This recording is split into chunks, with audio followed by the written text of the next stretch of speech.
Hey, this is Mark from Circle of Dark Mother. Today, I want to give you a little bit of a look into my Lilith altars and what they mean. So, I have a ritual room that consists of 4 Lilith altars, one in each direction. There's also other stuff in the room, um, things I use, other small altars or shrines, but the 4 main altars are all to Lilith. I work in a Gnostic Kabbalistic fashion, so my altars will reflect that. This doesn't mean this is the only way to do an altar. It's just the way I was taught, the way I do it. Every altar will have candles, images of deity, in my case, Lilith, a wand, a knife, or athame, a pentacle, which is something round and flat, usually stone, wood, metal, may have a pentagram on it, may not, a cup, and a crystal ball. In Kabbalah, right is mercy and left is severity. So you'll see the darker images are always to the left. And that is on purpose to show mercy and severity with compassion in the middle. I add other items as I feel appropriate. You will notice skulls, which are used for enlightenment, a black mirror for divination, and a lot of other items that I've put on my altars just because I feel like they belong. You will notice I have 2 books on my East altar.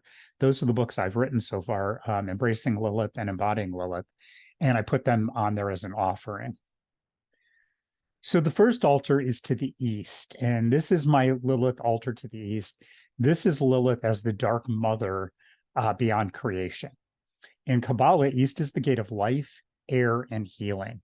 And you'll notice that I have candles, I have a crystal skull, I have a wand, I have a knife, which is actually, in this case, a porba, which is a Buddhist ritual knife. I have the agate, which is the um, pentacle, and then I have a crystal ball. I also have on here a black mirror. There's also an owl because owls and snakes are part of her imagery, and various other things that I felt fit. So the next altar is the south altar.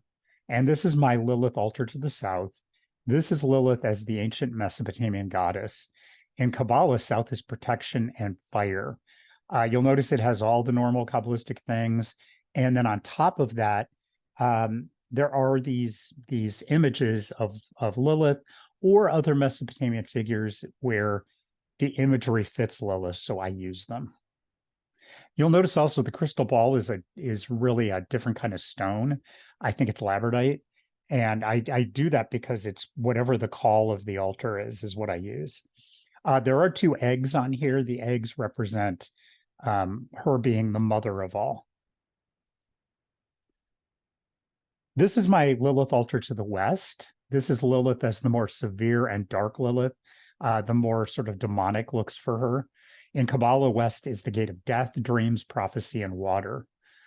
This has all the same Kabbalistic imagery, but it's got some different crystals. There's also Lilith with her consorts. And you can tell that these are just the darker aspects. I did gray out the breasts on the Lilith painting, and that's only because I don't want YouTube to take down the video because of it, because they're prominent. So I did gray that out. It's not like that on the wall. And then this is my Lilith altar to the north. This is Lilith in an earthly incarnation and as a sorceress. In Kabbalah, north is magic and earth.